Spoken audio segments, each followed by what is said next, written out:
one man saying that is fine. If that's your opinion and you're not in it, that's fine. But there is an entire market of millions and millions of people that agree that it is a store of value. So, you can think one thing, but there's also a market, and markets tend to become efficient over time.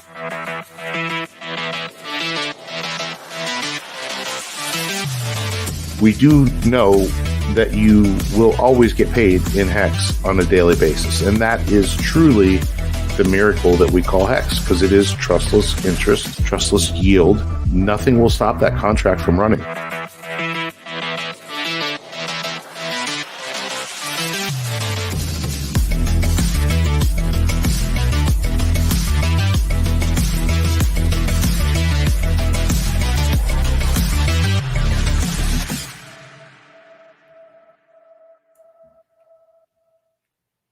What is up, everybody? Welcome into the Creed of Crypto podcast. How you doing? I am one half of your host, Boi Crypto. I have here with me, as always, Crypto Ewok. We've got a big show for you tonight. Merry Christmas. Happy New Year. This should be a really good one. We have a lot of stuff to go over. A somewhat unexpected Richard Hart live stream. Or video posted anyway, to go over tonight that we were not really expecting just a few days ago. So that's going to be the meat of the show tonight, and really trying to dissect everything he talked about. If you are just listening to the podcast on the back end, we're going to talk about, could we see this ecosystem? Could we see PulseChain do something like a 20x by the time the Bitcoin halvening is here, by around May or something like that, which would kind of keep it, if it was going to do the crazy gains that Hex did just a few years ago, that could keep it somewhat on par with that by the Bitcoin halvening. So we'll look into that as well. If you guys are just getting in here, do us a favor, hit the like. We appreciate you being here tonight. We do this every Tuesday night at 8 p.m. Eastern Standard Time. We have all that to get into it, a lot more. We're going to break down actually the leagues from gopulse.com/leagues in terms of your PulseChain holdings, your PulseX holdings, your Hex holdings. What are you? Are you a crab, a turtle, a squid? What cute name do you possess in your PulseChain bags? You can vote on that in the poll here tonight, and we'll get into those results a little bit later. But we have a really good conversation to get into about that and how to kind of assess those leagues. But anyway, first off, Ewok, how you doing this evening? How was it Christmas? And Richard Hart's stream to react to tonight. So how you feeling? Feeling good. It was a good Christmas. Did a little traveling today, not too far away, but got to spend some time with more family today. And it was good. It was amazing to hear Richard, come off with like an hour and a half almost video. And that was a nice surprise. I thought we would get a hello, Merry Christmas, thanks for doing everything. And here there was a lot more substance to it. And, it just brought back memories of how educating he really is. He knows his stuff, and it's definitely missed by the community, at least by myself. I speak for myself, but that type of educational stuff is well needed, and it was awesome. So. Well, in case you've been sleeping under a rock, I think everybody probably did enjoy it. Yeah, I think that one of the biggest things this community has been clamoring for over the last year to 2 years now has been getting live streams from him, even maybe more so than what you or I wanted, Ewok. So lots of people definitely happy about this. We're going to get into it and a whole lot more tonight. Let's get some business keeping out of the way here first. So just taking a look real quick at where we've been in the crypto market. Bitcoin, Ethereum kind of just doing what they've been doing here over the holidays. We got BTC at 42K, ETH at about 2,200 right now, and everything else just kind of moving along. When you look at the PulseChain ecosystem right now, we've had a nice little bit of a rally over the last few days, and we're still kind of hanging out in this channel between I'd say about 44% below the SAC rate, up to that 30% below, which we haven't gotten quite back to here yet. But we've been hanging out right here at 4 zeros and a 6 and pumping over the last few days. So that has been nice. PulseX still down 83% below SAC rate, but of course it has come up from recent lows as well. The combined hexes at 1.5 cents, which they've pretty much just been right at here for a little while. But yeah, we had yesterday on Christmas, there was a nice little pump, and then we had a bit of a pullback today, and then things kind of coming back up again. So we're hanging out right here. But I mean, as far as the chart structure there, Ewok, if you were able to get to the PulseChain chart, when you get a second there, I think things are looking pretty healthy. I mean, we've seen these little modest pullbacks, but I mean, we continue to put in higher lows. I think many of us are relative. You can never be sure in these markets. Let's say that. But I mean, a lot of us are pretty sure that we are, the low is in, obviously, that we saw a couple of months back. But yeah, things are starting to look pretty good. Who knows how much of the Richard Hart stream could be a catalyst for anything? I mean, that remains to be seen. But yeah, I mean, I think the chart looks pretty healthy. But what do you think here? Yeah, for sure. So we made this, double bottom August, and then again in September, double bottom, and then it made a higher low here in October. And then here another double bottom almost. It retested a level of that point, I don't know, 4 zeros and a 4.6, tested that again, and it went on. So it's structurally looking very healthy, as long as we continue to make higher lows and get some nice run-ups like we've had here the past, we had 1 2 3 4 5 6 7 8 9 10 11 12 13 12 out of the last 13 candles have been green, and then you get a couple little pullbacks here. The last two were red. We haven't seen this one finish yet, but a red one in there a little bit is healthy for sure. Still need to I think we still need to wash out some of the people that don't believe as much. But we're getting there. There's definitely not as heavy selling going on as there was. You saw some of these major candles coming down, and those were people unloading, billions at a time. So we're just not seeing that. And I think a lot of people have either believed, the people now either believe, or they're out of ammunition. So I think we're at a critical time here as the new year comes into play. Things are looking really good, and they're all looking very similar. They move very closely together. So when you could look at PulseX's chart and see something very similar because of the bonding. So yeah, very healthy for all of these, I think. And I think, to give anybody that is thinking about DCAing right here, even a little bit more solace, as Alan just said in the chat, if you wanted to pull up the Pulse weekly chart or PulseX, probably preferably Pulse. But I mean, if you just look at it weekly, things look even better, obviously. It's a chance for you, not that we're like headed straight down or anything like we were a couple of months ago. But yeah, I mean, like you can already see right there, looking at this on a weekly time frame, it looks even more bullish and will kind of, again, comforts you. I mean, I think that people probably shouldn't really worry about the daily charts too much. I mean, it's nice to see them, to maybe see here and there on a short-term level DCAing. But I mean, if you're just trying to ape into this ecosystem right now, I think looking at this weekly is definitely the way to go. When in doubt, zoom out. Exactly. Yeah, it's looking good for sure. And so the prices are looking good. As far as other things going on right now, so that's the PulseChain ecosystem. We're going to look at a couple pieces of news before we really dig in to this stream the other night. So I want to bring up something that just came out today. I didn't even run it by you yet, Ewok, but I'm sure you may have seen it. But apparently Mt. Gox coins are starting to be distributed here.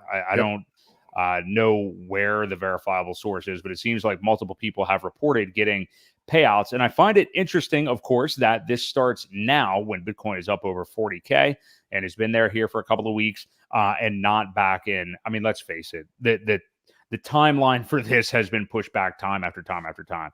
But the last one that was known anyway was in October of this year. That didn't happen. But here, conveniently, we are with BTC up into the 40Ks with the payouts kind of happening now. So what do you make of that? I mean, I imagine pretty clear manipulation. I mean, this whole thing has been foobarred basically from the very beginning. There's really been nothing good about the payout of these Mt. Gox coins. But what do you make of the timing of this, and what do you think the fallout could be? How do you think the continuation of those payouts could occur? Yeah, it's I mean, the people that have held on this long haven't really had a choice. Some of them want profits. Some of them, a lot of them, are probably going to take profit. I don't know how many of those people. Well, they were in Bitcoin early, right?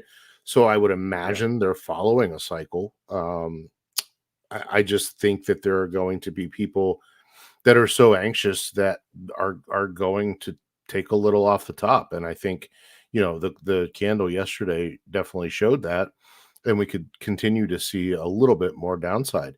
You mentioned Mount Gox, but FTX is also getting ready to release some funds, and that's a lot of Solana. I think they had 75, possibly 75% of the supply that was out there in Solana. Now I don't know how much they recovered, but that's a lot of tokens. And if you haven't taken some profits on the Solana side, maybe something to think about if these FTX coins get released like that, because I think they're gonna sell and give dollar amounts. I don't think they're giving tokens back. I think they're giving US dollar amounts.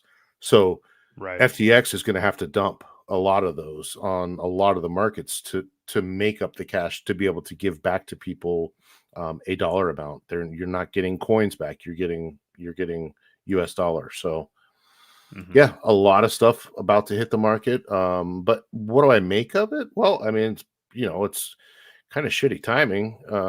They would, for a lot of people, they waited till the price went up, and rather than release them when they were lower, we wish they would have done it then, so it didn't affect the markets quite as much. But you can't tell with these people, and I don't know if they know that or not. They're getting a higher value, obviously, and the people are still getting a set amount. So it sucks. It sucks for the people that are getting redeemed, because again, if they had 5 Bitcoin and it went up, I think they're only getting a certain dollar amount no matter where the value of the Bitcoin is.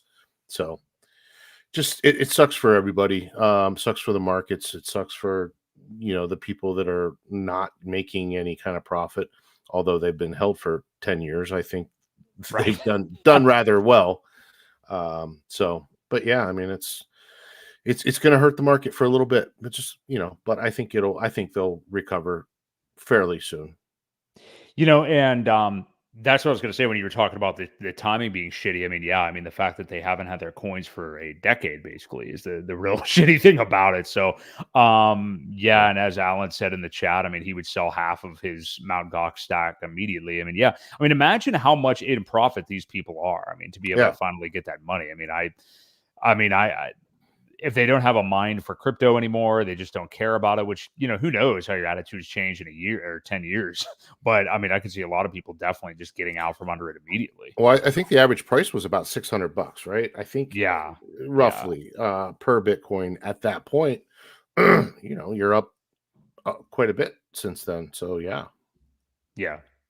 for sure. And kudos to you for your talk about Solana here. And I mean, that's the big thing with Solana. And man, anybody in this community that has seen it, I mean, I think anybody with half a brain anyway that knows, just the kind of rule of, selling when things are at their highs and buying when they're at their lows. Everything with Solana has just been blowing off for a month or two now. And it's basically everything on Twitter is all about Solana and people not selling. And, it's going to flip Ethereum this cycle now. And just things that it's like so clearly time for this little run it's on to correct itself. We're seeing calls from people on Twitter that, without naming names, somebody you and I know well, that I was surprised when I DM'd you that like their call for Solana this cycle, which I don't know, maybe it was just that person's like genuine idea of where they think it could go, but to me it made no sense. I mean, it was over $2,000, which I just can't see happening. But that coupled, of course, with Bonk, the meme coin, blew off over the last few weeks. Everyone aping into it and losing money, obviously. I think Bonk went down. What was it? I think it was just over the weekend. or maybe it was just Sol. Everything basically took a 50% haircut, I think, Yeah. on Saturday morning in the whole ecosystem. So, I mean, it was a matter of time. Like, you could see this coming. Bonk got a Coinbase listing. Okay.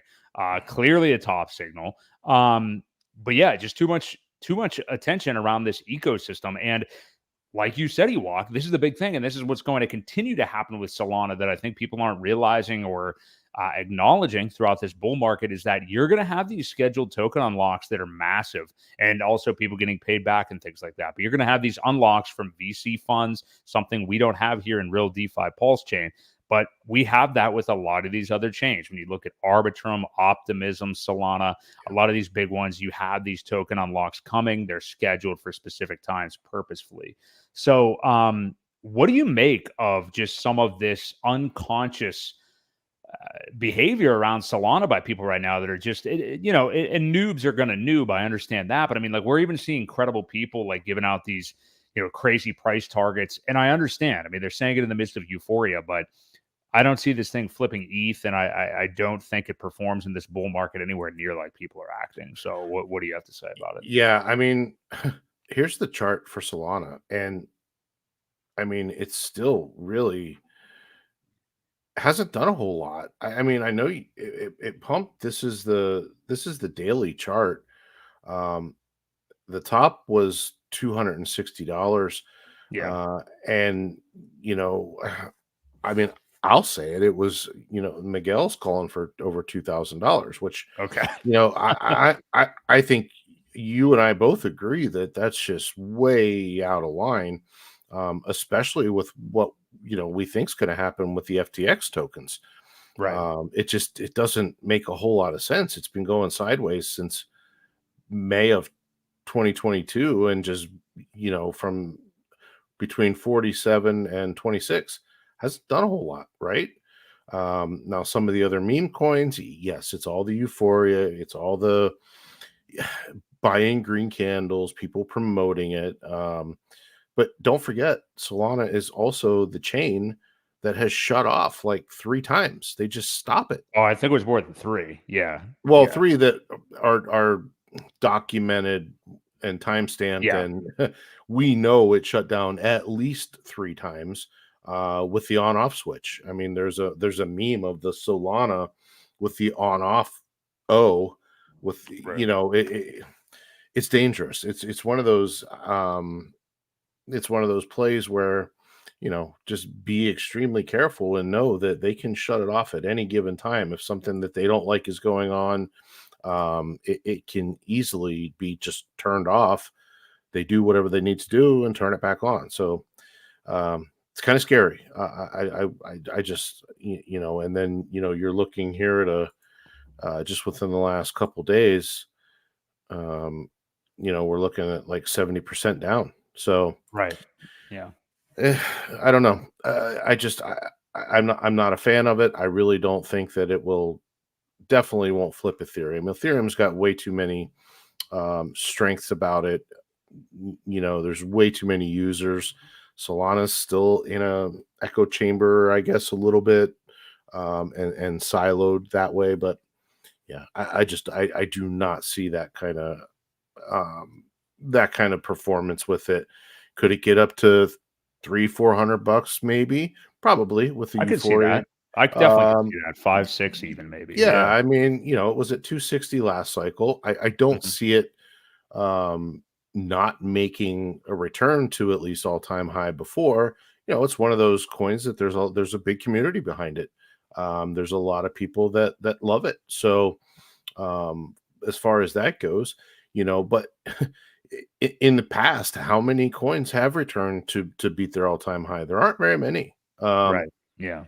So it'll definitely be interesting to see where it can go. But 350, 400, maybe 500, but 2,000, man, that's some real high hopium, and I don't personally see that level being hit. Well, the reason I don't either is because there's really nothing about Solana that makes it unique. I mean, it's another layer one. Really, the only thing unique about it right now is it just is the one that's pumping right now, Right. and that Right. a lot of big industry people, a lot of Bitcoin maxis are getting behind it. I'm seeing Arthur Hayes tweet about it and stuff like that. And it's like, yeah, this train has left the station for now. But I don't even see it pumping, man. I don't see what people are seeing unless, this is the this is the FTX chart. So I don't know if that matters or not. FTX isn't even really around anymore. Basically, it's not even really. I mean, it did go down to about $9, I think, at its bear market low. So I mean, that's as low as it was. So I guess it's probably done like a 10x off of that since that time. But nobody bought it then. You know what I mean? I don't mean literally nobody, but like only people who are like smart investors were like. And even then, I would have understood that. I mean, that thing going down to $9 with. Never mind. I was looking at the wrong chart. Holy shit! That's sorry, guys. But yeah, it was the whole way down to $9 at the bottom of the bear market, and pumping up a 10x basically. I mean, it's been over $100. I don't even know where it's topped out at. But I mean, clearly this isn't going to last here. So, yeah. But I'm seeing, like I said, Bitcoin maxis get behind it and stuff like that. I just, it's one of those things. Like if that's the choice you want to make and that's something you want to invest in, that's fine. I would just rather not be involved with a token where you're going to be getting dumped on, all along the way, and it's scheduled and everything that's behind it. I would rather just come, from the bottom up with an ecosystem like PulseChain that is, completely real DeFi and doesn't have all these VC investors that are going to be dumping on you. Yeah, are there whales? Yeah. And we see them and we see their wallets and stuff like that, and we can track their behavior. That's kind of a cool thing. I mean, those wallets are doxed as far as their, being public. Right. But, I'd rather have that than the potential of what happens with holding something like Solana. So now that you have the right chart up, go ahead. Yeah, now that I have the right chart up, it is up 8x from this low back in June of 23. So, right. Yeah, it made it 8x. It has pulled back just a hair from 125-ish down to, it's at 111 now. Yeah. But I still don't change my outlook, of between 300 and 500 being the top of the cycle. Now, will that put the market cap past Ethereum? I know the supply is just crazy out of whack for this, isn't it? There's a lot of volume or a lot of tokens, right? And it fluctuates. I believe the more I forget how the market structure of how it works. Like the more volume there is, the more coins there are, the lower the price goes. Don't they burn some or something like that? It's weird how the tokenomics of it works. Yeah, it is something similar to that. I mean, again, I know there's scheduled. What it is. There'll be scheduled dumps and stuff like that as well. So either way, I mean, for a fact that you will have downward sell pressure, by people who got in way, way, way, way, way lower than you. So that's just the nature of the beast. So it's been the hot thing right now. I definitely don't think it's going to last, but it was the layer one that everybody kind of got behind here. So that's kind of where we're at with Solana. If you guys are here and enjoying the stream so far, do us a favor, hit the like. We do this every Tuesday night at 8 p.m. Eastern Standard Time. Merry Christmas. Happy New Year. 2024 is on the horizon. Last bit of interesting news before we get into the nitty gritty here. You wanted to bring this up the other day, Ewok, and I do have the tweet. Unless you do, I can send it to you. But you were talking about Money Gang Crypto, who tweets a lot and does videos about Hex and PulseChain and stuff like that. He put a nice tweet together the other day about updates that are coming to ETH here. Basically this coming month throughout January and then heading into February as well. I just sent it to you in case you didn't have it anymore. But essentially, ETH devs set tentative dates for activating Cancun DNEB, if that's how that's pronounced, on all three public Ethereum test networks. So on the Goerli fork on January the 17th, Sepolia fork on January the 31st, and Haleski fork on February the 7th. Did you have the tweet there? I don't know if you wanted to bring it up. Cool. Yep. If you wanted to bring his tweet up. So. All right. Well, I need to. Never mind. I'm on a different screen. Oh, okay. Sign in over here. Well, while you're doing that anyway, what did you kind of make of some of the updates that they're doing here? Because, obviously with people that are invested in this ecosystem, PulseChain, any kind of updates that do happen to Ethereum, and this is part of the reason where PulseChain was originally going to be a split of Binance Smart Chain. Now it's actually of Ethereum, obviously. Mm-hmm. So any kind of updates that we see on Ethereum, people are interested to see what is going on, how they'll be implemented into PulseChain. Will it be just as seamless or whatever? So what did you make of his tweet here and these updates that are coming to Ethereum, though? Well, so there's 3 different updates. One of them, and I'm going to have to refer back to this, the on-chain data storage costs is going to be a lot more efficient. That's going to make storing data, doing transactional things a little bit cheaper. The other one was about, I think it was they called them blobs or something like that. Yeah, I saw it as blobs. Yeah. And what that does is it allows big groups of data to be sent together. A lot of that stuff is going to be good for layer 2 stuff.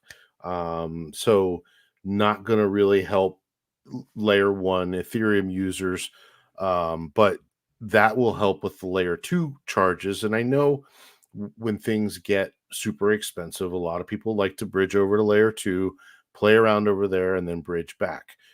So that will lower that fee. The one thing I'm not sure is, and I didn't see it anywhere when I was doing some research, was the S-load fee. Now, the S-load fee is the thing that actually does the charges when you're performing calculations. And Hex uses the S-load function quite a bit, very S-load intensive. And I remember when they increased the S-load charges, I think we went up by 3.4x in fees.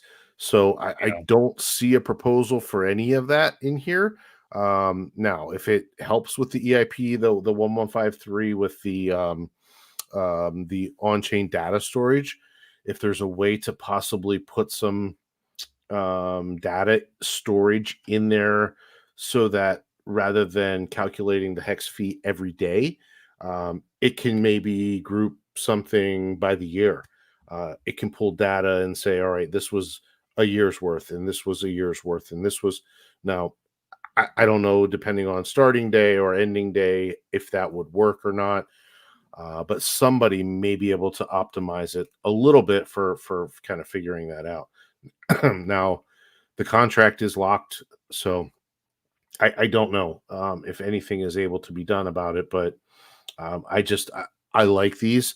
Yes, they will be able to be easily implemented into PulseChain, once they're live. But they're doing them on their test nets first to make sure there's no issues with anything like that.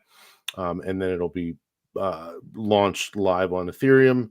At that point, I think the PulseChain devs will be able to, put it in pretty easily.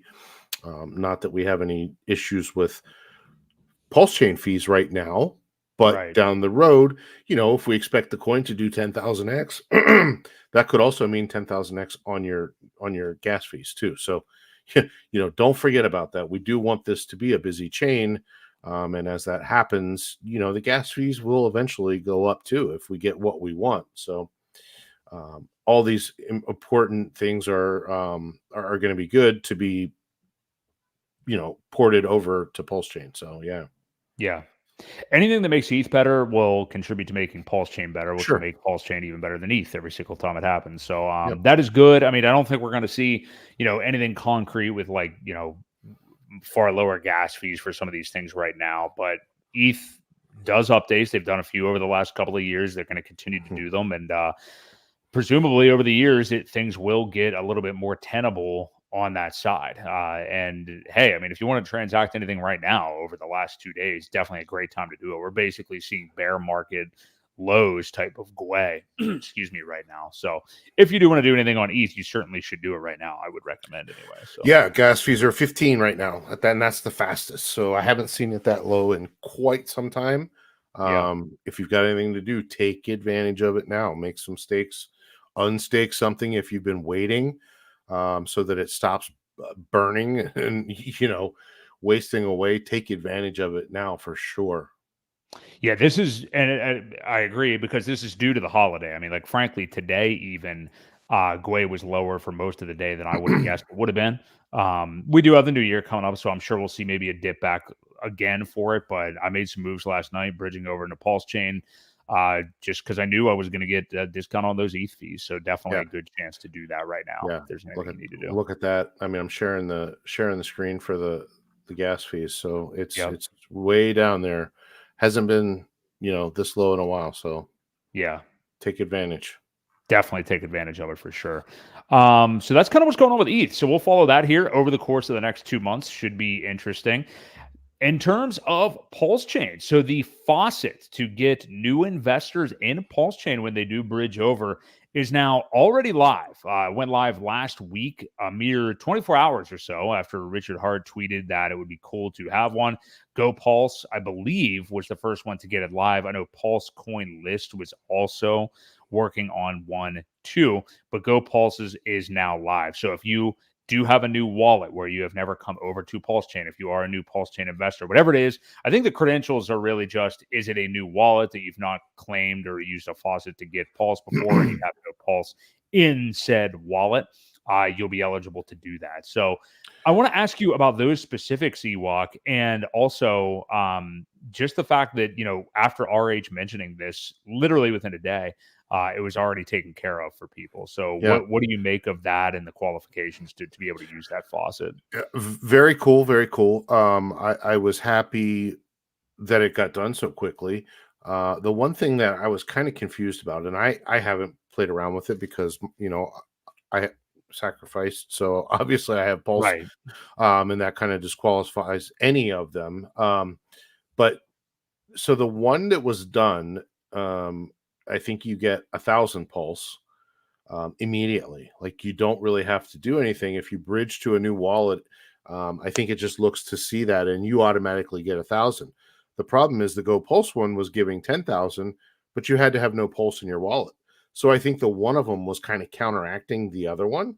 And I haven't really heard anybody talking about that. I wish they would have kind of put their heads together a little bit and said, hey, let's combine forces here because we have this set to do it, provided you meet these 3 criteria, right? It was no Pulse, bridge within the last 72 hours, and then I forget what the third one was. Do you remember?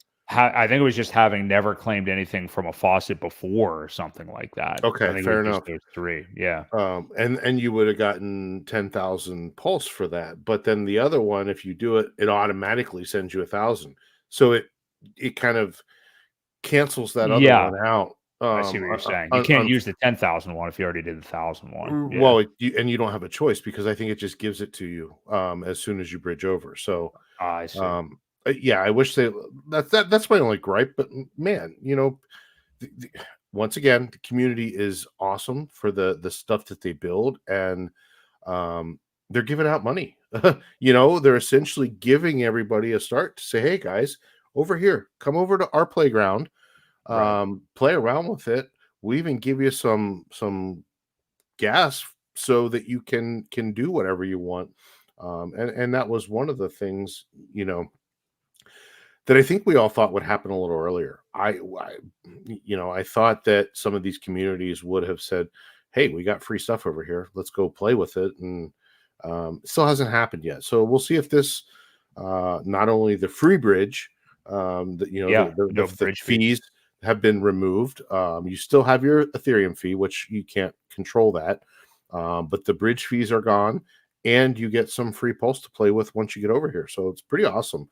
I was again taken back by the amazing community that we have of builders and just knowledgeable people on how to do this stuff. So pretty cool.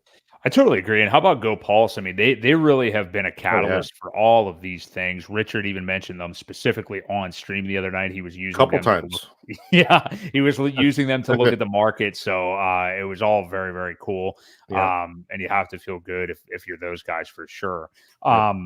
one other update that we are seeing, and I am really interested in your view on this, because this is not a product I feel that I would probably use. I don't know. And people have kind of gone back and forth on it. And yeah, to correct something, I know Sami mistakenly tweeted this the other day, but so a PulseChain debit card off ramp, underline off ramp only, is now live from BlockBlend. They tweeted it out the other day. It was as of Christmas Day.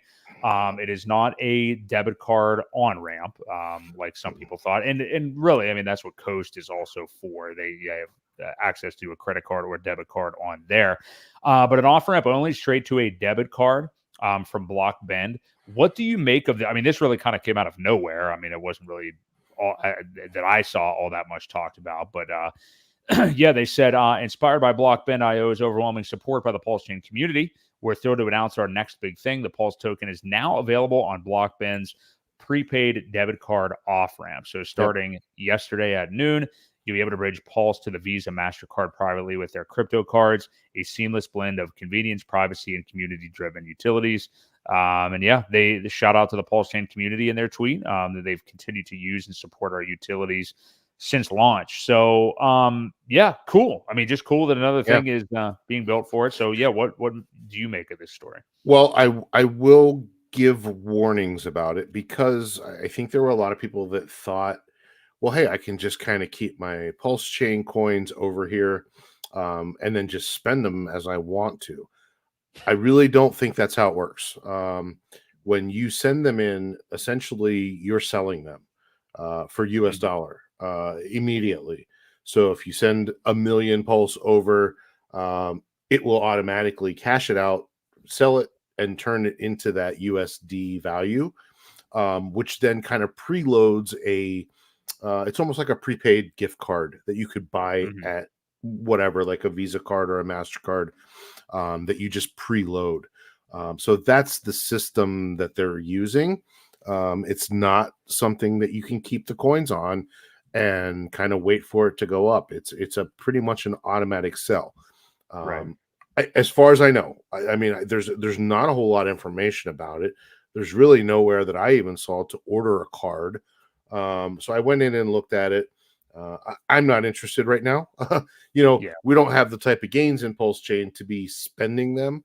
I know crypto.com has a card very similar where you can load your wallet in whatever token. I think you can just even you can do the transaction, send over the USDC, and boom, it's there to spend as you wish too. So there's already products out there. I would just be very hesitant as a new company, because we don't know a whole lot about them. They kind of came out of nowhere. It was just very all of a sudden. So when something like that happens, I urge you to use extreme caution until they've been around for a little while, until you hear some good reports. There's always going to be some people that use it right away. And I hope that, they're on the up and up, but they just kind of came out of nowhere. That was my original, like, man, this is really cool, but who are these guys and where did they come from? So I did see another tweet, and I can't even remember who it was from, that said, also urging caution, that they knew something about the guys backing it. I'm not going to speak on it because I don't even remember what it was. I read it quickly. I wish I would have taken some notes or even remembered who said it. But yeah, just be careful with some of this new stuff. But it is a great idea. Once the markets have some time to age a little bit and to get some stableness about them and some price performance, then yeah, it'd be great. But again, proceed with caution. Cool idea though. Yeah, well, I was looking on Twitter. I mean, they only have 7,500 followers, but I mean, they've been active on there for it looks like nearly a couple of years now, anyway. So, they have a full-fledged website and stuff like that, white paper. The website looks good for what it's worth. So, check out BlockBlend. Oh, it's BlockBlend. Have I been saying Blend? That? Yeah, I've been saying BlockBlend. Whatever. It's Blend. Yeah. So yeah, it shows how much I know anyway. But yeah, if you want to check out their website, I will put it in the chat there for you guys to check out. Yeah, but still, either way, they are somebody who isn't, unique to PulseChain. This isn't necessarily a PulseChain creation. They have ways of bridging. Yeah, actually, I'm looking at the chart right in the middle of their site. They have Bitcoin, Ethereum, Binance, Matic, Avalanche, Solana, Phantom. I don't know what that symbol is. SHIB, I assume, PulseChain, some other dog, and another symbol I don't know. So if you guys want to check that out, there's some other tokens there as well. It looks like mainly layer ones, though. But yeah, PulseChain is only one of like 10 tokens on there, it looks like. So yeah, check it out. I agree with you. Not something I'm, beating the doors down to go get involved with or anything. But the website looks good. I will say that for sure. So yeah, says partners in the press with Chainlink, actually, Benzinga and Yahoo Finance. So yeah, they look pretty legit. So I agree with you. Yeah, just be careful with it. And like you said, it's not like we have all these massive profits to be doing something like that anyway. That's not something I would be doing at this juncture. Exactly. Yeah. So I think it was Igloo Bamboo. Very well-known Mexican. That's he's probably got just as many followers as they do, but I think he wrote up some stuff. You have to go look at it and read it. I'm trying to find it, but I don't see it right now. Either way, I don't want to hold up the stream. Yeah, it's all good. He is definitely a good dude. I co-sign him for sure. Yeah, so that is another piece of news to PulseChain. Let's turn our attention to the main event here. We're going to get into the Richard Hart Christmas live stream. We're going to get into it in grave detail. But before we do that, if you guys are enjoying the stream, do us a favor, hit the like. We appreciate all of you being here. We got a nice active chat tonight. And we do this every Tuesday at 8 p.m. Eastern Standard Time. So Merry Christmas to you guys. Happy New Year as well. We're on the verge of 2024. So what a great surprise, though, that Richard did announce that he was going to make a video on Christmas. Took pretty deep into the day for most of us. Some people I saw were clamoring, like, where's the video? I thought he was going to go live. And I got to say, first things first, just to say, you and I were talking about this in the green room. When I heard him say he was going to do a video, I was like, don't get your hopes up. Like, this is going to be, I'm going to say upper end 10 minutes with my projection. And it would just kind of be like a drop in. Hey, things are going great with Pulse. Maybe a little, bragging about calling the top, which, we had all that. But just kind of a quick hello.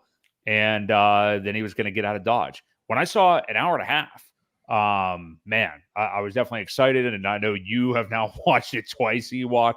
And I saw it about 1.5 times. But yeah, what do you make just of that fact? The fact that he really did, and we'll go kind of point by point here in a moment, but he really did go in on that for as far as the length of time. It took me by surprise. I was with the same expectation. Oh, I guess I shouldn't say I had expectations, but I kind of assumed that we would get a yes, a little bit of bragging Richard, a little bit of humble Richard, a little bit of Merry Christmas and Happy Holidays. Thanks to the builders. That's kind of what I was thinking that we would get. Maybe a little talk on price performance and timing. And that was it, kind of thing. And my first reaction was just like yours, I think, when I saw that it was over an hour and 15 minutes, or it was like an hour and 20 minutes or something like that. Was like, holy crap, this has a lot of substance. So I immediately, watched it right away. So yeah, I was quite excited when I saw the time on it. I'm like, there's got to be some good stuff here. So might as well jump in now. Yeah, I totally agree. But I thought, honestly, epic overall stream. I think most people agreed with that. He was definitely in his prime form. No tone change really whatsoever. It was very, very good. And I mean that in a good way. It was like good, confident. And there's, people haven't seen him. You know what I mean? Like, people haven't seen him on video now for, it's been like a calendar year since he was on Maddie's event last January. Well, that's not true. He did a video at the very beginning for the premiere of the Highest of Stakes movie. Oh, I knew that. He did a little bit, but yeah, you said no video, but that was done in August, I think it was. Right.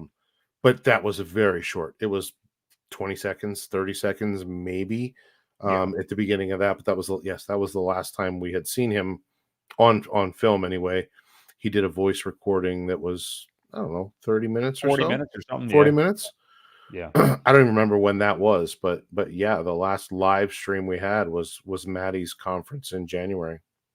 Yeah, that's more what I meant is like long form live stream stuff. So Yeah. it's really good to see. So kind of delving into what he got into. So first off, he mentioned the IPFS links and how decentralized PulseChain is at this point. He mentioned how downloading them is the optimal way and the most secure way to do it. But he understands and sees how some people get scared away by that because you're antivirus blocker or some Microsoft crap is going to scare you into thinking like, oh no, don't download this file. You're not allowed to do that. And mention, just people being frightened by that. But that overall, that he considers it to be a good thing, obviously, with the IPFS links and encourage people to actually download. So I am glad that he did say, did acknowledge, I don't know if I'd say a concern, but just a bummer that people aren't educated. And again, that's I think one of the reasons he wanted to resurface, but is that education that just because your antivirus on your PC tells you something or says something or speculates something doesn't mean it's true, because it's still preventing you running a code that you want to run locally on your own. So what did you make of all that? I thought it was interesting to hear him talk about the even more real DeFi nature of PulseChain. Well, once again, we get into the nitty gritty of why, and Richard always does a really good job of explaining that the reason it yells at you is because it's not signed. There is no approval from Microsoft saying, here's who wrote this script, here's who did this, and got a license or whatever you want to call it. That is true DeFi. So, he explained why you get the warning and not just that it's okay, but why. So, I enjoy it when he goes a little bit deeper into letting why that thing is possibly going to pop up and why it scares you. But, in this case, it really shouldn't. Yes. Yeah, I totally agree. But it was cool to see him touch on that, especially because, that's been one of the hot topics within, the community and stuff, not necessarily retail, because they're not even here yet and they won't care at all likely by the time they are, and green candles are abound. But that's been one of the hot topics within people that invest in PulseChain over the last few weeks. So it was cool to hear him talk about that. He mentioned not liking to mention other PRC20 copies. He did obviously pump up, hey, world's largest airdrop, everything from Ethereum copied over to PulseChain and all that stuff. But mentioned not liking to mention those other PRC20s to get people wrecked. He specifically actually mentioned the wrapped BTC. And I didn't even look further in to verify it. I just kind of assumed it was true, but I saw somebody tweeted today that it then plummeted 50% or something. Yeah. Okay. Yeah. So because he had brought it up before and they bought it. That's why he doesn't. I remember. Yeah. Yeah. Well, there was that. And then also, I think there were some speculators out there that there was a cloaked reference to PDI maybe in this conversation. I mean, this is just the people that continue to pound that narrative, whether they are eventually right or wrong. But yeah, what did you mention? What did you make of him talking about not wanting to promote many PRC20s, even the copies that people from ETH may enjoy realizing that they can claim on PulseChain? Well, so he did, mention, like you said, he mentioned the Bitcoin. He mentioned that the loans, things were being built. I just think that if he doesn't create it, he's not going to talk about it a whole lot. Right. So, he's very leery. And then, out of the woodwork, here come the Atropa PDI people saying, well, yeah, but he really meant this. But he didn't say it, but he really meant this, and we're still going to $1. And I'm like, right. Oh man, here we go all over again. I thought we kind of moved on past that. I honestly think that Richard has a stable coin planned. I don't know for sure, but it would be my guess that there is something planned. He had always said that he had something up his sleeve. And I think that's what it is. I think there will be his own native stable coin on PulseChain once things get a more solid, footing. But yeah, I mean, he doesn't want to get people wrecked, and that's kind of what he's always done. He's always tried to look out for people, not talked about the things he didn't create, because he said himself, if I don't have the time to look into it or read the code or check the audits or things like that, I'm very leery to talk about it. I like what people are doing, I like what they're building, and I don't want to talk about it because I haven't looked into it enough. So that's essentially what I got out of what he was saying. But crediting people for building and bringing new audiences over, and giving them some of the toys, basically, just without saying it so much, is create something cool, just don't rug pull. Right. you Yes, know I totally agree. Yeah. Yeah. And I understand his hesitance to do that. I wouldn't want to do it either. That's yeah why, like we said a moment ago, talking about Go Pulse and things like that, that he did mention, he's mentioned Hedron's front end before. Anything that he does mention like that, I mean, it's essentially, he only really does that if he's pretty much co signing it. He's never going to utter words of anything like that yep until he feels that confident about it, because his reputation's too big. He knows how many people follow him, and he just doesn't want that on him. So yeah, I mean, and one more right, thing. go ahead. One more thing. He has always been, if you've watched Richard from the early days, he's always been one of those type of guys where he won't mention a scam. He would rather not Mhm. talk about it at all, rather than to come out and say, hey guys, this is a scam, because it still gets people to go look at it. And then some of Yeah. them will end up buying it. So he won't talk about it at all. If you don't hear him talk about something, not always, it's not that he supports it, but he doesn't want you to get scammed either. So think Mm. about that as well. Yeah. Sorry, I cut you off there. No, it's fine. I don't even remember what I was going to say, but I was going to move to the next point here. So then he talked about kind of macro market conditions, which is something I think a lot of people were wanting to hear from him, just because of everything that is going on in the world right now. The fact that it does seem like the Fed is going to pivot by the middle of next year and start cutting rates again. We've never really seen Bitcoin perform in this kind of environment, yada, yada, yada. So it all kind of narrowed him down to ask the question, is this the bull market? And then he obviously said that the most correct thing you can say about that is that it depends on your time frame, which is exactly right. Did you buy Bitcoin at 15K? Did you buy the bottom of PulseChain and you're just sitting here waiting? Well, yeah, it's probably a start of a bull market for you right now.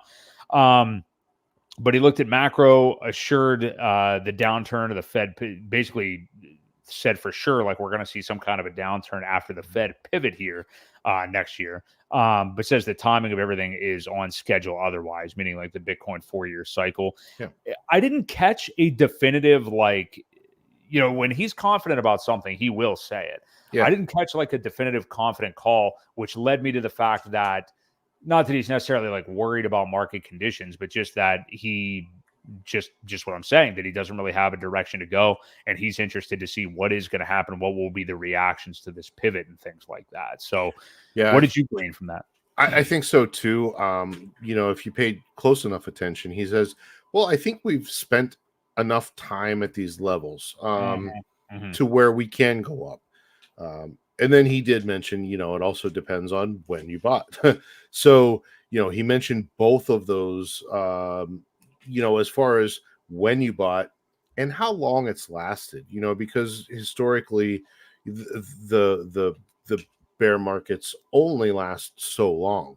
And he kind of hinted around without saying it as much as, I think we've had enough time. I think we've spent enough time down here to shake out a lot of the weak hands, a lot of the people that didn't believe, and that's kind of what I took from it.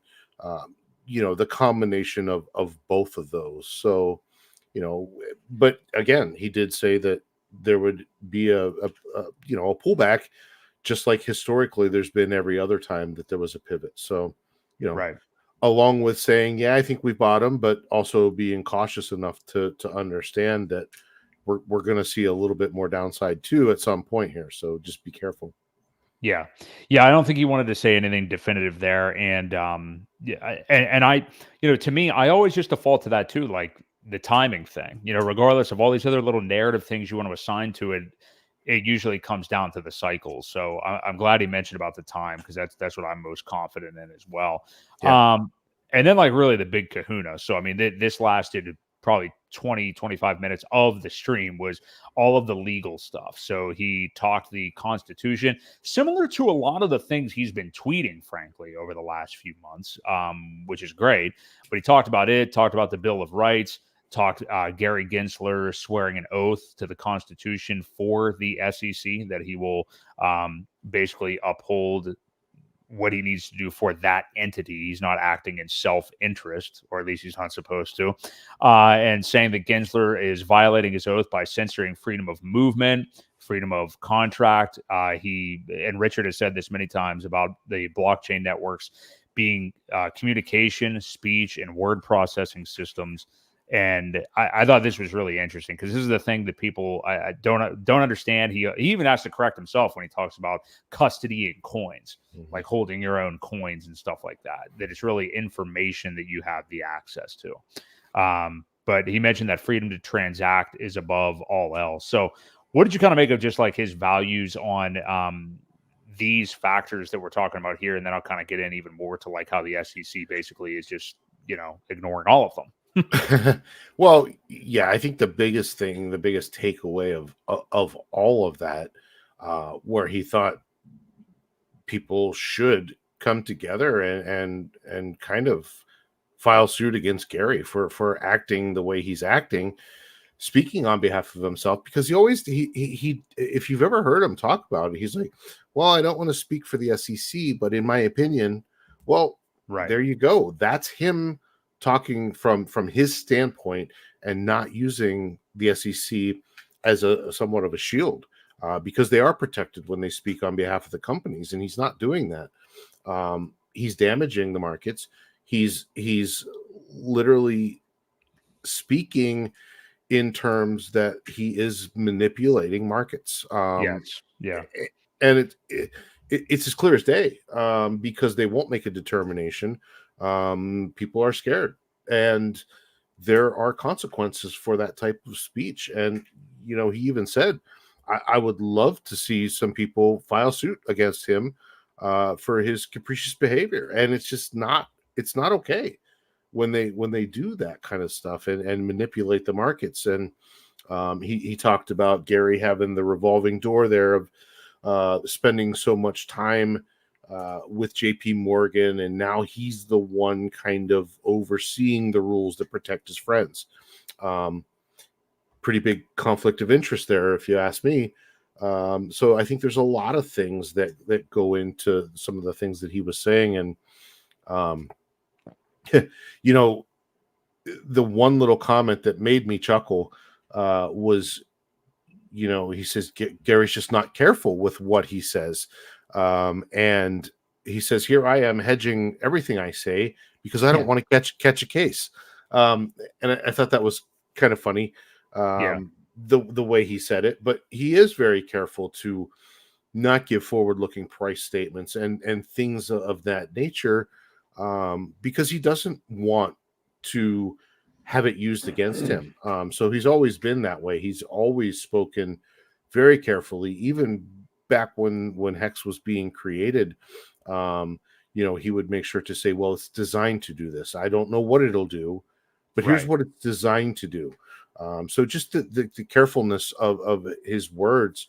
And Gary doesn't have that. He just says whatever he feels like on the day, I think, and changes his mind quite often. When he was teaching classes at MIT, he said most of these coins aren't securities, and now all of a sudden his tune has changed and it's very different. So, I just, that's what I got from it, and I would love to see. I know there is amicus brief that's being worked on. right. I would love to see this stuff added in there, and some sort of financial penalty for Gensler and what he's doing, by just not determining, not deciding something. We'll get into this later, I think, because there was a very good post by Nuclear Herbs about this whole thing. We can talk about that here in a little bit, but it kind of goes down that road of when they won't make a decision. it's up to the judge then to decide. And do we really want them to decide these type of things without some sort of previous history? Not really. So they're not there to make the laws. They're there to decide on them. And if you don't have historical decisions to make decisions about, it makes it very tough. So that's where we're at. And the SEC is not helping to provide any of that. No. Kind of continuing with the SEC stuff, he said that they're interfering with communication and creating a chilling effect, something that you just touched on, Ewok. Exactly. I mean, they're kind of just putting the cart before the horse and ruining things for investors, contrary to what they're saying is that the people that create these products are ruining things for the investors. He talked about their massive failures left and right, the embarrassment that they've been over the last couple of years, fails against XRP. Just recently, a judge ruled SEC lawyers, SEC lawyers were lying in a recent case and were threatened fines and sanctions. And he said, how about you just don't lie to the judge? Obviously, they lost 4 out of the last 5 cases. Again, says Gensler himself is acting on his own. Not for the SEC, and is directly affecting markets and defending his friends, much like you said. You mentioned JP Morgan and stuff like that. You didn't mention SBF, the Clintons. Maybe I shouldn't say that on air. Who knows what will happen to us? But all of the people that Gensler is in bed with, and just the SEC's motto. And I don't know if it's like them as an entity that has said this, or if Gensler himself said this, but the idea that if you're not losing a lot of cases, it means you aren't bringing enough. Right. Like you just need to keep throwing shit at the wall, which we know that's what we're doing. That's a phrase that you and I have used time after time about all this stuff. Like when you read their complaint, it's nonsense. They clearly don't know what they're talking about. There's errors all through it. He also talked about how the SEC is kind of crumbling as well, with people like Hester Pierce, dissenting opinions. He applauded her, as well as, I forget his name, but another guy that's on the committee. So a third of the committee now, a third of the commission is dissenting from Gary Gensler right now, at least. Yeah. So, what do you make on and actually go ahead and talk about the nuclear herbs tweet too, if you want to, because it does coincide really with this. I know it's a long one, but go ahead. Well, it was a very long post. Maybe while I'm talking about it, if you have it saved, put it in the chat for people to read, because it is a very good read. And yes, some of these guys are dissenting opinions right now, and it's been good. That's why you need more than one person. Not just one person making decisions, but there are people that are not agreeing with very much of what he's saying. And, unfortunately, they're still not willing to give any kind of clarity. And I think that's kind of where we're at. And I think when everyone says, oh, well, this is all being avoided, there's somebody is on the run. Well, that's not the case, obviously. First of all, there was a point made by DJ and Moonboy here too. What do you think the point was to say that he hasn't lived in the United States for 20 years? Well, part of that was because he's trying to help the people in the United States. He realizes what a broken system that it is. And, he said, I'm here spending time trying to save you guys and remind you of the rights that you have. They violate so many different Bill of Rights every time. And, he would go through those, and, not only the freedom of speech, but the freedom of movement, and the transactional, he talked about the transactional freedoms as well. And when you don't have those type of things, it restricts your freedom of movement. So, that was, again, it's so relieving just sometimes just to sit back and listen to the intelligence. We need it a lot, I think. Sometimes we rely on it, and it's just, anyway, the nuclear herbs thing was mostly talking about how without rulings and previous rulings, it makes the judges' job very hard. They're not there to set rules. They're there to rule on previous history and things that have been done in the past where there has been cases that are either won or lost, and rulings that will determine the outcome of other things. So, when there is not clarity, when there's he went into the long story of the Second Amendment rights, where states at one point were deciding, well, do you have a right to bear personal arms, or is it the right of a militia? You know what I mean? And there was a lot of discrepancy there between a lot of different states until there was one ruling that was made, and it cleared it up for a lot of people. And then they did come back and said, yes, you do have the right to protect yourself, and it was a personal right to bear arms, and not the job of a militia. So yes, there's a lot of precedent that needs to be set. And again, in crypto, we don't have it. We don't have anybody willing to make it. And a lot of times what we're determining outcomes on is the Howey test, and that was made over 200 years ago. Yeah. So we're using antiquated rulings for new technology that really doesn't fit. I do know when Hex and a lot of this stuff was made, the Howey test was a big part of it. We've got to kind of stay, because that's what they're using, right?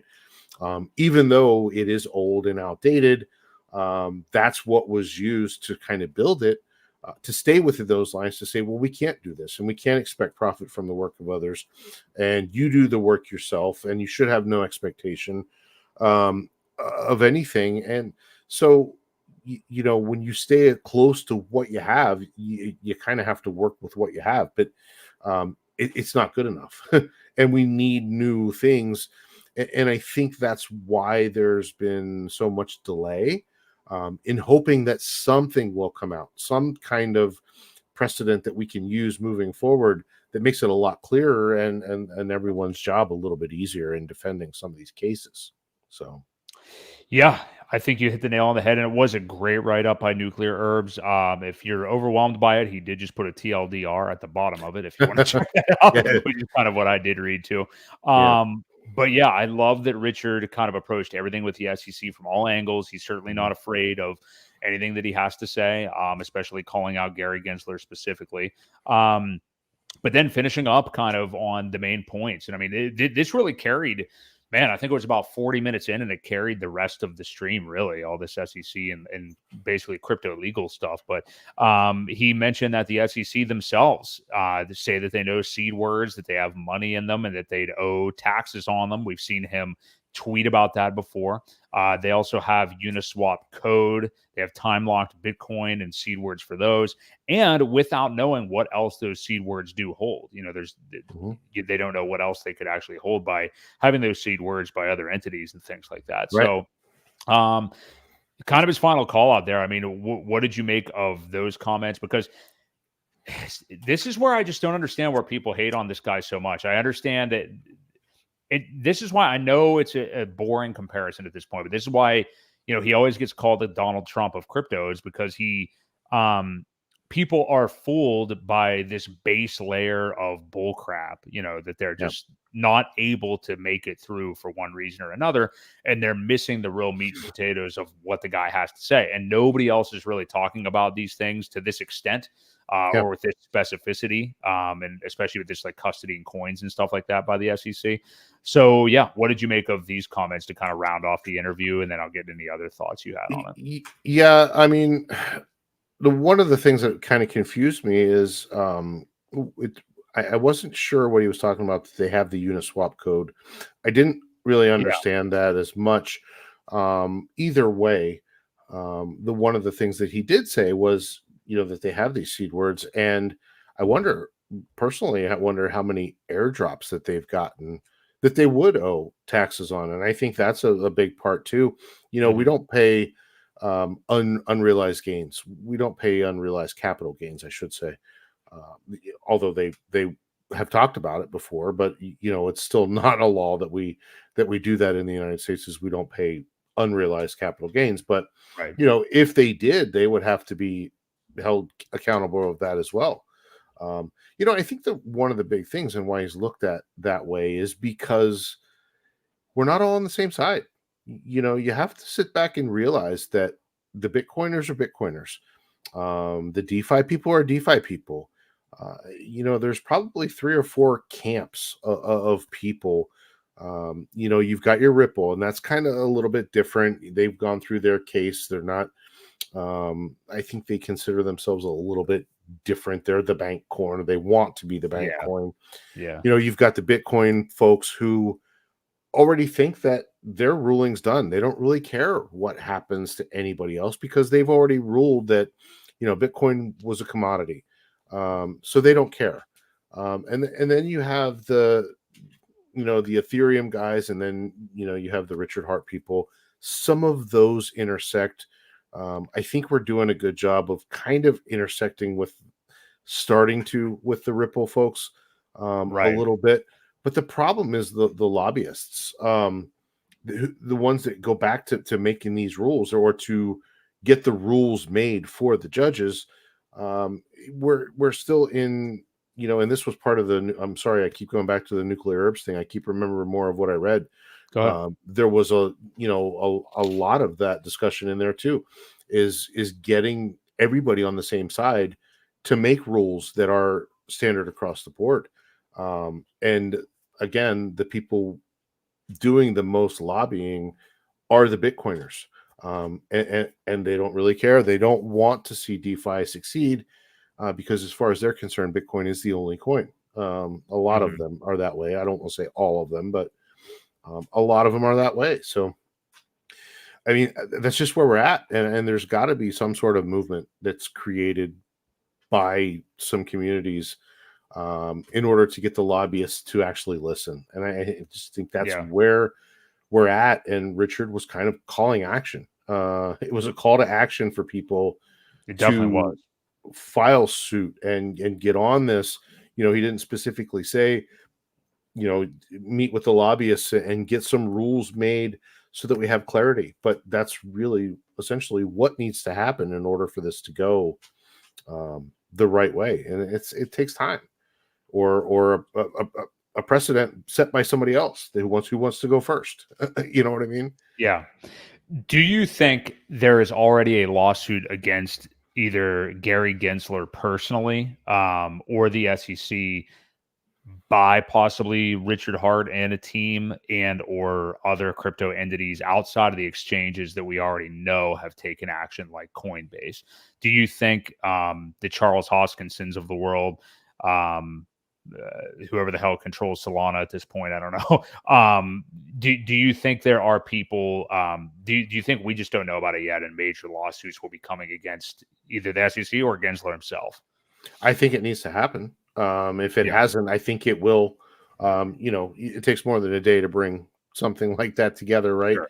And a call to action. You know, you want to do it the right way. You want to, you know, get your ducks in a row. And DJ Moonboy, you know, Jack Dorsey, he called him out too. For being an idiot. But yeah, so yeah, it takes time. Will there be? I think so. Are there currently? I don't know. I would hate to speculate on that. But I could easily see it happening very soon.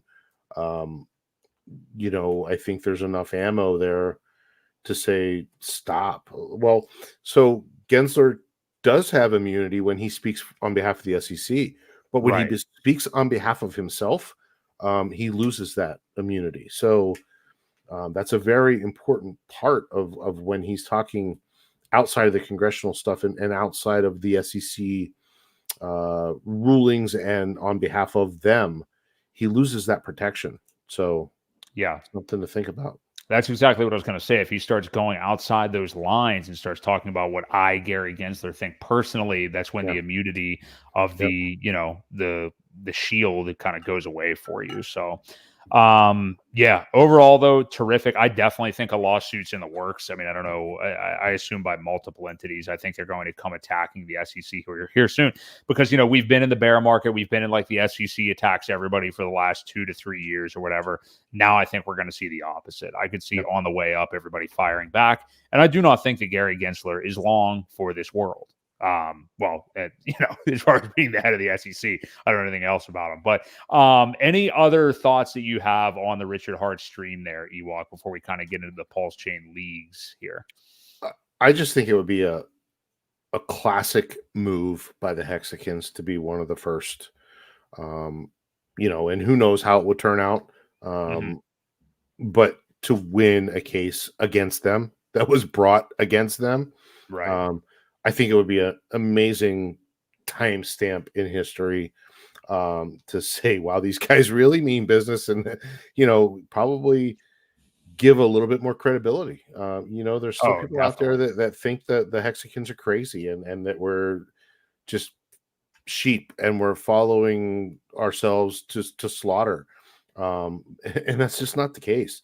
I think it would just get a lot more eyes on it, on the whole ecosystem, if we were some of the first ones to take them on and win. That would be pretty amazing. I would love to see it. Yeah, I'm very confident, and the crypto actions they're going to be taking against Gensler and the SEC here. I'm glad Coinbase has already gone on the offensive, and I think we're going to see it from these other entities as well. Yeah. So glad to see Richard Hart back. Who knows how much more we'll get of that stuff. It didn't seem like he planned necessarily on doing any of that often. I mean, he even reminded people at the beginning of the stream, like, hey, I just did like a 40-minute audio a little bit ago, and stuff like that. So it was cool to see him back, though. So, yeah, shout out to anybody. If you haven't seen that yet, I highly encourage you to watch it. You'll probably pick something up from it if you watch it even a couple of times like Ewok did. So, let's get into the leagues on PulseChain. If you guys are digging the stream, do us a favor. We got a lot of people in the chat tonight. I think last time I looked, we got 85 here live, but we only have like half of those in likes. So what's going on? 47 likes. So smash the like if you're in here and enjoying the stream. We appreciate all of you being here. Merry Christmas. Happy New Year to you and yours. We do this every Tuesday night here, right here on the YouTubes. Let's move on to leagues within PulseChain. Now, if you guys aren't familiar with these and, maybe you weren't here, I mean, these really originated with Hex, right? And then just have kind of been adopted throughout DeFi, I think. But these little sea creatures kind of have been around since Hex. Correct me if I'm wrong. Yep, you're correct. It started back whenever Hex.live was a website. It was, I think, Firebun was the one that created it. Firebun and Steph went on to do Staker app. Yes. But it was, that's where they were created.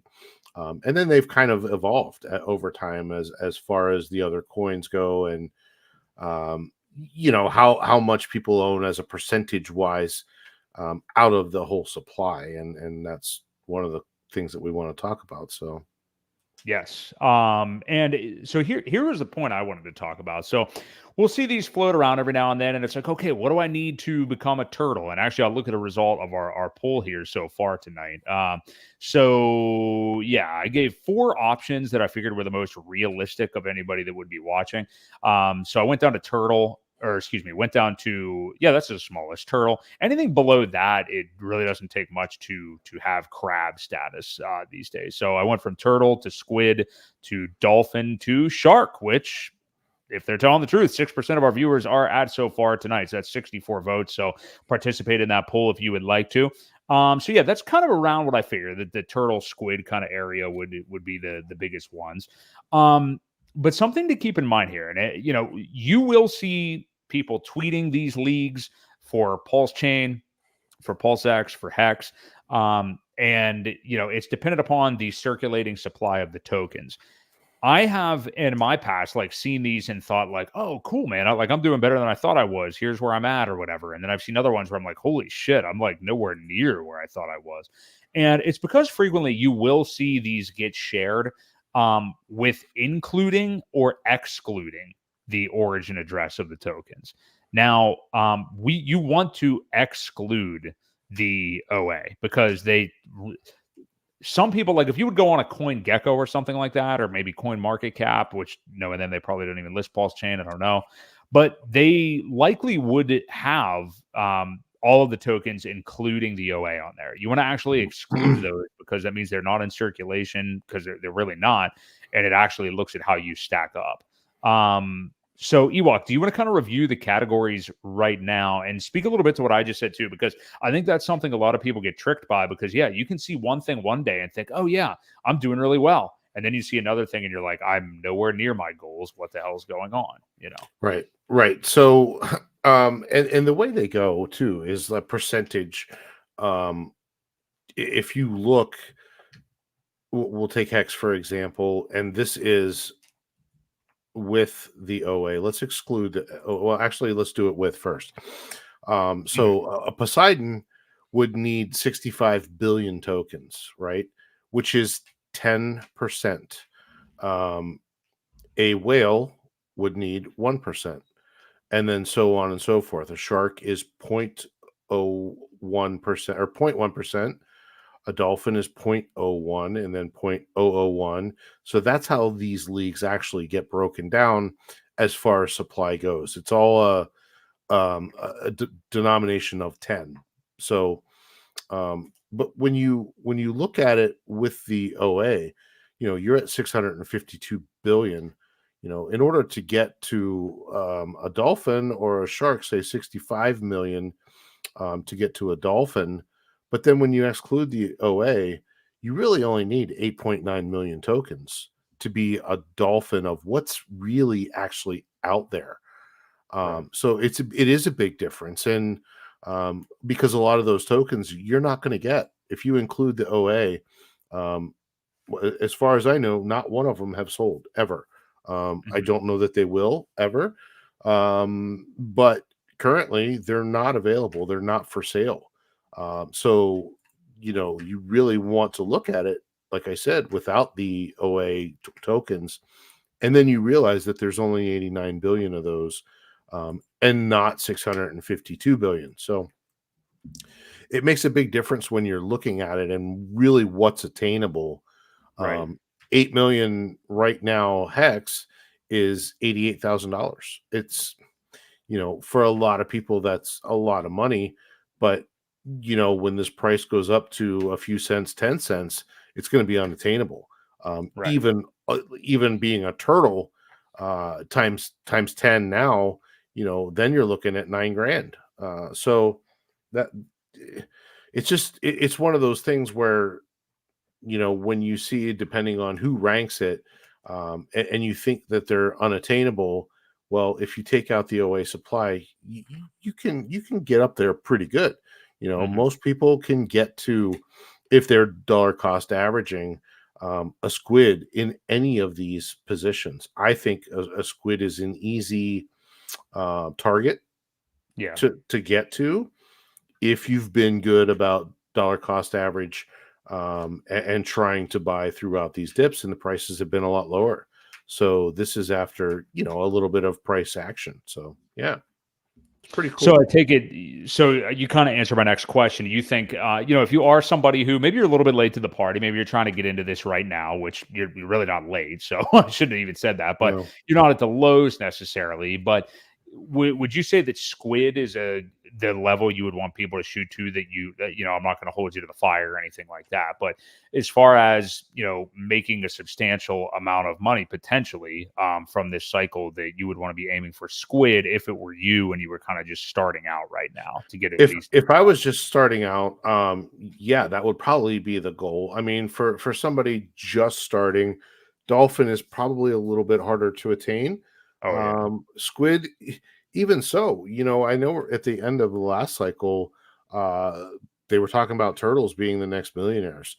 The squids definitely became millionaires at the end of the last cycle. If you, it really all depends on how much you make and how much you can DCA. If you're only DCAing $100 a week, then maybe shoot for turtle to get to some of these things. And if you want to get a little bit of each one, that you're looking at what, 8, 11, you're looking at $2,500 basically, to be a turtle in each one of those. And then, if you take a 10 times that, then you're looking at 25,000. So, probably about 25,000 to be a squid. Maybe not even. Yeah, maybe a little short of that even. Yeah, maybe a little bit less, but you got 8, 9, and 3. What's that? 17, 20. Yeah, it's 20 grand. 20 grand right now to be a squid. in all three of these. I mean, the incentive token, remember that was up to $80. We're down to, I don't even know what the price is Oh boy. as far as incentive goes, but we're looking at what, 57 cents. So Yep. yeah, I mean, things are really on sale. So just to think about some of these levels, it's definitely good to have goals. It's good to, some people don't care about it. Mhm. But it's a fun type of thing where you can kind of shoot for the next level or attain certain goals for yourself. It helps with that type of thing. So Well, I think not only is it fun, but it also, I think, can ease the mind of somebody who's just purely looking at the dollar value of their portfolio and yeah. just thinking like, oh, I want to go up, I want to go up. Just continuing to try to hit those levels, or just looking at the total amount of each token you have, Mhm. Pulse, Hex, Pulse X, and seeing where you are. I think that can kind of ease people's minds, Yeah. Yeah, so I would reference these. I mean, I would look at them commonly just to kind of see where you are, see if you're getting anywhere near the next tier, or just know that like, oh, okay, I'm already about halfway up there. So, being a Poseidon or a whale may not be anything that's possible for you in your whole life. Who knows? But if you can at least get, some of these mid levels right now, that's really what you want to aim for, and not worry about the dollar value of your portfolio every single day. Go ahead. So Blue Diesel says I'm confused. This is million. So what we're talking about is the supply of the tokens really is what mattered. And yes, they have a B and an M and a K for 1,000. So it's a little bit of everything. If you're looking to be a dolphin in um, Hex, you are talking millions. Um, but only 895,000 tokens to be a Right. squid. So, incentive has a lot less supply. There's only a total supply of 20 million um, overall. There is no OA with incentive tokens. So that does not change when you add or exclude the OA. There is no OA for the incentive token. Something to think about that people don't often talk about. Hmm. Um, but yes, I mean, so excluding it, yes, there are certain ones to get to where these are million. Pulse X, you need 205 million, which to get to a squid level, yes. So yeah, I just wanted to answer that. They're all Sure. different. Yeah. It's not. They're not all million of each one. They're different. Some are million, some are thousand, some are billion. You have to know the token supply. Yeah, it's all up to the Right. total token supply of each one of the three major tokens. And GZ in the chat there, I just went ahead and put it back up on the screen. This is just at gopulse.com/leagues. If you go there, you'll see the exact screen that we are looking at. And at the bottom, again, like we were saying at the beginning, there is a button that you could push that says to exclude the OA. So you would want to do that to actually look at where you really would Yeah. be. Yeah. And keep in mind when you go to GoPulse, this has not been added. So you do have to either type the link out or copy and paste it and bookmark it because you can't get there from any of the drop downs. I noticed that today. Yeah. They've added it, but they didn't add it into any of the categories yet. So you do have to type it in gopulse.com/leagues. Yeah. Go directly to the link, bookmark it after that, and then you'll have it there. And these will, yeah, they'll fluctuate a little bit, possibly over time, just based on like circulating supply. But Yeah. a great guide for yourself. Again, you will see people on Twitter sometimes kind of tweeting out like incorrect numbers that include the OA or something. I would just always reference this page. I think it's a really useful tool. So hopefully that was a learning experience for some of you guys. But either way, I think it's a good way to kind of ease your mind about where you are kind of in Yeah. this market. So And it's something to have fun with, to compare it with your buddies, talk about with your buddies, and that kind of thing. yeah, maybe you It's want to turn meant to into be a fun. dolphin like Yeah. Randy Marsh in South Park, one of There my you favorite go. episodes of all time. Let's finish off with this. So this actually was the thumbnail of the show. We don't have too much time here. We're actually over where we usually go here. But where can PulseChain, we'll say the Pulse token anyway, and because everything is kind of liquidity bonded, the whole ecosystem, where could it get to price wise by the Bitcoin halving? And by that we would say about May of 2024. The other day, Sami had a video. He was mentioning that if PulseChain followed Hex's kind of crazy patterns and how great it did, obviously, in the last cycle, we'd want to see an 18 to 20x by the halvening. Now, that is, if my math is correct, only 4 or 5 months away. So that if you do the math on your portfolio and you just see how many months that is compared to what we've kind of been experiencing here for months, that seems like a complete impossibility. At this point, many people would be happy just to get like a 20x maybe by the end of the bull market on their whole portfolio. I've seen that sentiment out there from some people. So Ewok, what do you think I'm not going to ask you like this straight up chance, but I guess what's the probability you think that we could see this ecosystem go, I guess you wouldn't quite call that parabolic, but it's pretty damn good to start off the bull market and get to the halvening point up 15 to 20x from here. Do you think something like that could happen? Or do you think we will continue this kind of slow slog that we've been on here? Correct me if I'm wrong, but 20x is a 2000%, right? Yeah. Yes, correct. Okay. Yes. So that puts us at 0.001, which is only a 10x up from sacrifice. I don't think that's that unrealistic. Now, I'm sorry, not by the halvening. I think we could get half of that. I think, I think you're looking, I think we could maybe 2x, 3x the sacrifice rate by that point. It's not that far away.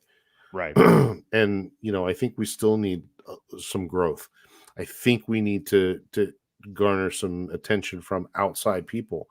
But when it starts, man, it runs. A lot of times it happens fast. So depending on, it could be the video yesterday from Richard could set off some crazy waves. That could be a catalyst that does take off. I think by March, April-ish, though, I think to anticipate being back to SAC level or 2x from there is healthy. Because we got a lot of time to go after that. We are a trailing market. Don't forget we move slower than what Bitcoin does and after. So when Bitcoin makes its moves, we follow a trailing type of indicator type thing. So yeah, I mean, I would be happy just to get back to sacrifice by April. And you also have to realize that are people done selling? I think getting back to sacrifice, you may see some dumpers too. Unfortunately, that could slow down the process. It's not going to go straight up. We're going to want and need some healthy pullbacks when it does that.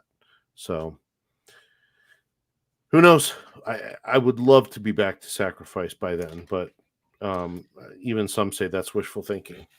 Well, hey, I mean, that'd be less than a 2x from here. And with what you were saying being like 2x or so above SAC rate, that would nearly be the all-time high. I mean, the all-time high for Pulse is what, 3 zeros and 2.5, right? I believe. So not too long after launch. So I think that's very realistic. And I mean, that right there would be what, like a 5x or something from where we're at even right now. So again, that 20x by the halvening, that would be if we were going to see it play out like Hex, which at this point, not many people are calling for it anymore. Wes got crypto. I think he's the only guy calling for it. But other than that, there's not too many people calling for those kind of numbers. Who knows? I mean, we could see it for sure. I would love it, obviously, more than anybody. But I think that we will see bullish action by then. And I think what you said is a pretty good target, Ewok. I mean, I would think that we would be above SAC rate by then. And I could see us up near all-time highs again, actually, for Pulse by that point. And